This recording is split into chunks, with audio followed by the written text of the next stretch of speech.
E de acordo com os dados do Data Sebrae, atualmente em Campos, o município possui 974 restaurantes, 1.401 lanchonetes, 652 na área do comércio varejista de bebidas, dando um total de 3.027 estabelecimentos na área de fast food.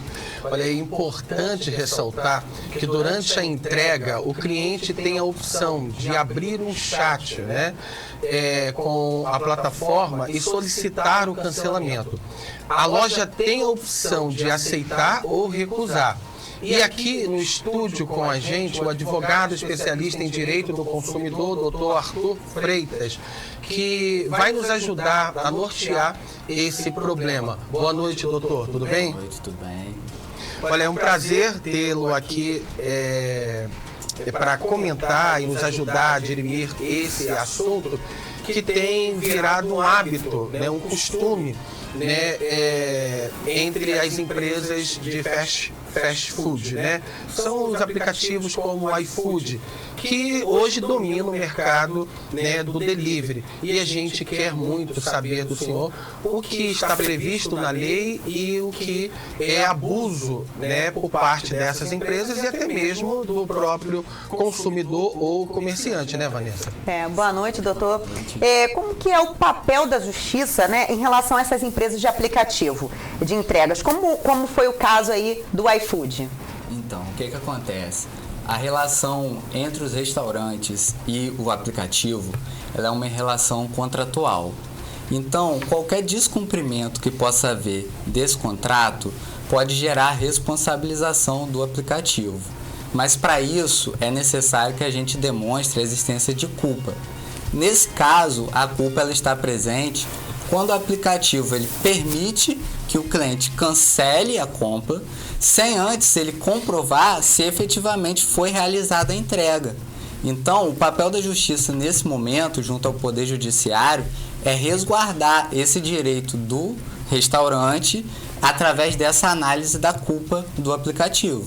Perfeito. Agora, mesmo havendo um contrato entre as partes, né, quem domina, ou quem tem o poder de gerir, né, essa relação entre o estabelecimento e o cliente é a empresa de delivery, é a empresa de aplicativo, como no caso, a gente está citando aqui, o iFood. Então ela tem o poder, né, de fazer o que ela quer. Principalmente quando o cliente paga direto à empresa, né, a empresa iFood, né, e ela retém aquele valor. Então ela tem o poder. Sim. E quando o cliente ela liga para o iFood e pede o cancelamento, claro, ela vai prezar pelo direito do consumidor. Imediatamente ela, entendendo que o cliente está na razão, ela vai cancelar. Mas ela não deveria resguardar o seu parceiro em obter, né, o produto de volta? E ela, uma vez não fazendo isso, a empresa tem o direito de entrar com uma ação, mesmo tendo no contrato uma cláusula lá, que ninguém lê, prevendo que ela pode fazer dessa maneira? Como o senhor entende? Perfeitamente. Havendo esse dano por parte do consumidor, cabe à plataforma ter exatamente esse cuidado. Antes de possibilitar o estorno, ela tem que verificar se o produto ele efetivamente foi entregue.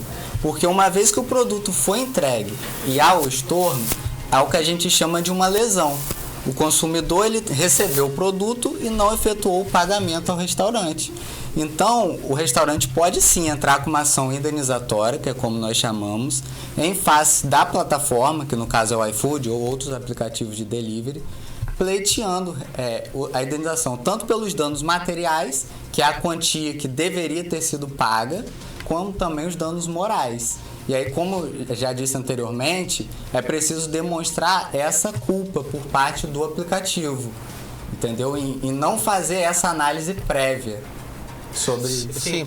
Tem um exemplo, né? Eu estava conversando com um cliente de uma lanchonete, de uma pizzaria, que já teve outras plataformas em Campos do mesmo porte da delivery. O Uber Eats, se eu não me engano, tinha o 99, na época da pandemia, eles entraram com esses aplicativos de restaurante, e ele citava que o Uber Eats, quando o cliente ligava para pedir o cancelamento, imediatamente a central da Uber Eats ligava para o estabelecimento para saber o que havia acontecido. E uma vez o estabelecimento aceitando o cancelamento, eles notificavam o cliente para poder devolver o produto, o que seria o correto, não é isso, doutor? Perfeitamente, seria a conduta mais adequada.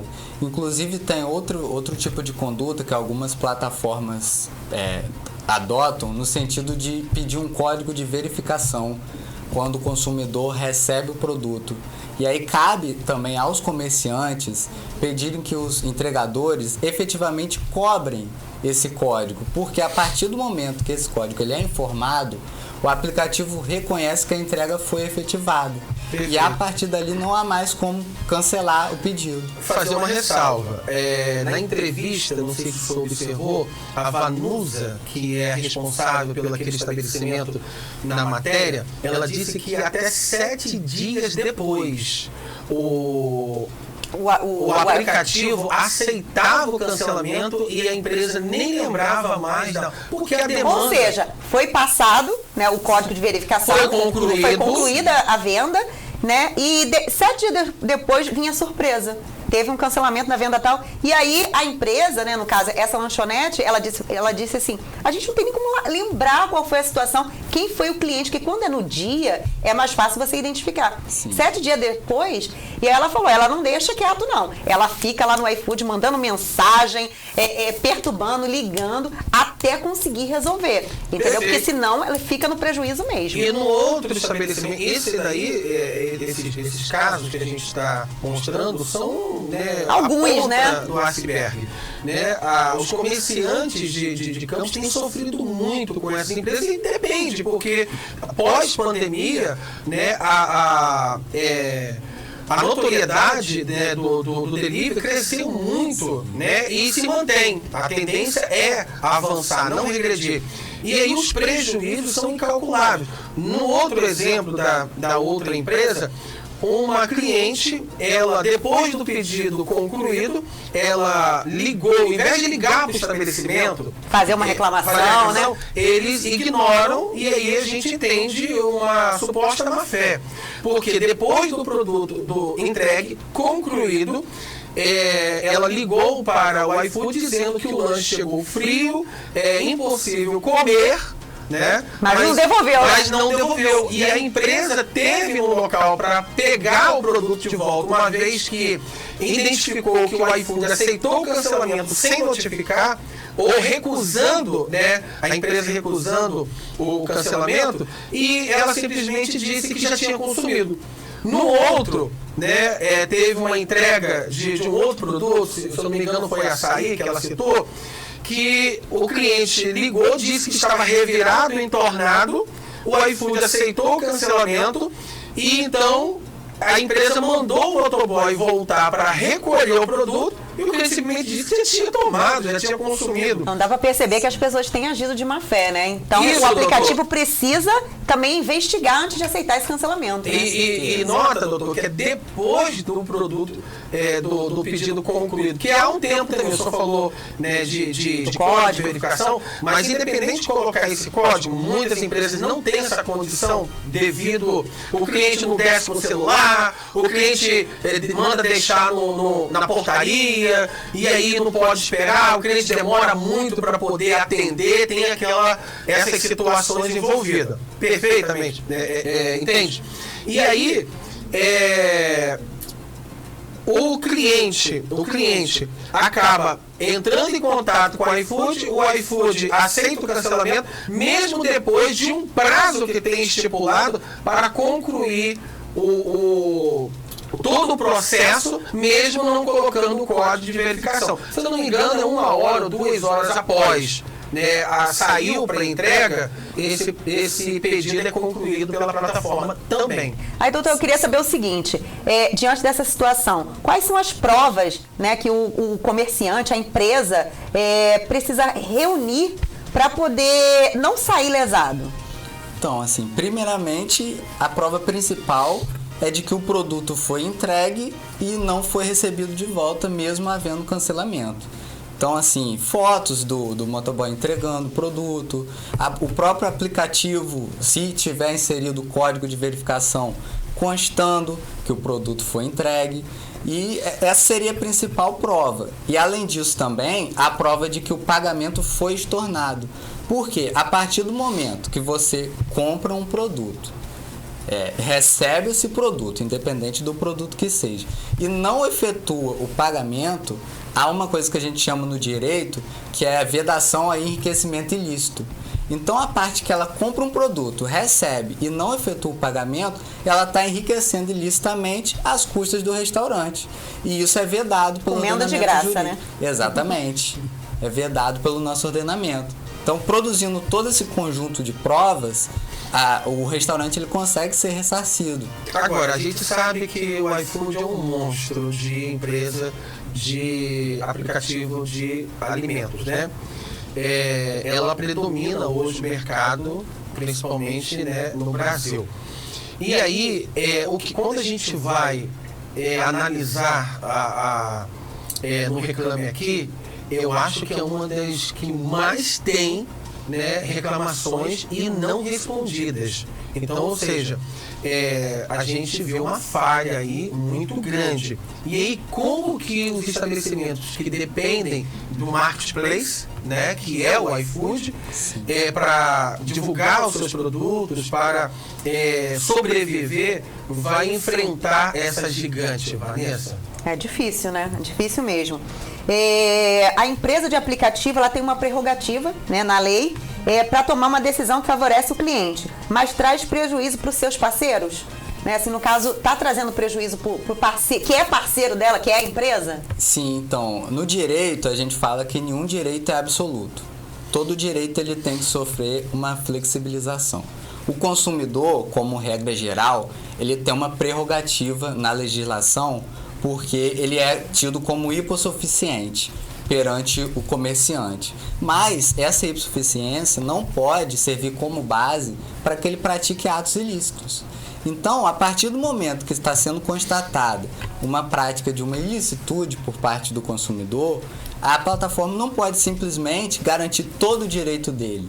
Tem que haver essa flexibilização para que o restaurante não saia lesado, não saia prejudicado dessa relação. Então, tem que ter realmente essa análise, inclusive com medidas constritivas indiretas que a gente chama. O que seria? Por exemplo, eu faço um pedido e não efetuo o pagamento. A plataforma, reconhecendo isso, ela bloqueia que eu faça novos pedidos na plataforma até que o pagamento seja efetivado. Essa prática já está sendo colocada em prática por algumas plataformas. Se eu não me engano, a Uber Eats realiza isso. Então, seria uma alternativa. No caso, o Uber também funciona assim, né? Uma vez eu fiz um pedido do Uber e eu fechei o aplicativo achando que eu tinha cancelado, né? Sim. E eu não cancelei. Provavelmente o motorista chegou e eu saí, né? Eu não agi de má fé, eu achei que eu tivesse cancelado, mas fechando o aplicativo. Né? E depois eu descobri que não, que eu tinha que entrar lá em cancelamento. Sim. E tudo, até porque eu quase não uso Uber, né? Eu precisei nesse dia, e aí quando eu precisei novamente, eu descobri que eu devia o Uber, e aí eu tive que pagar para usar. Se eu não pagasse na hora ali, eu não conseguia fazer um novo pedido. O que deveria ser feito pelo iFood, né? Bloquear o pagamento até que o produto fosse devolvido. Seria isso? Bloquear novos pedidos até que ele pagasse. O pagamento pendente fosse realizado. Mas aí usa-se o CPF, tem promoções, tem essa prática aí sempre. Mas pelo menos aquela pessoa fica com restrição, né? Deveria aceitar o cancelamento, né? Porque é o direito do consumidor mediante a comprovação da entrega, da devolução do produto. Sim. A gente já chegou, já passou do nosso tempo, e eu gostaria de agradecer imensamente a sua participação e convidá-lo para uma próxima oportunidade para estar dirimindo outras dúvidas do nosso ouvinte, outros temas para ser discutido, porque foi muito boa a sua participação. Foi um prazer também, agradeço o convite, estarei à disposição para uma próxima oportunidade. Doutor Arthur, Vanessa. Obrigada, doutor. Muito obrigada mesmo. E teremos novas oportunidades, com certeza.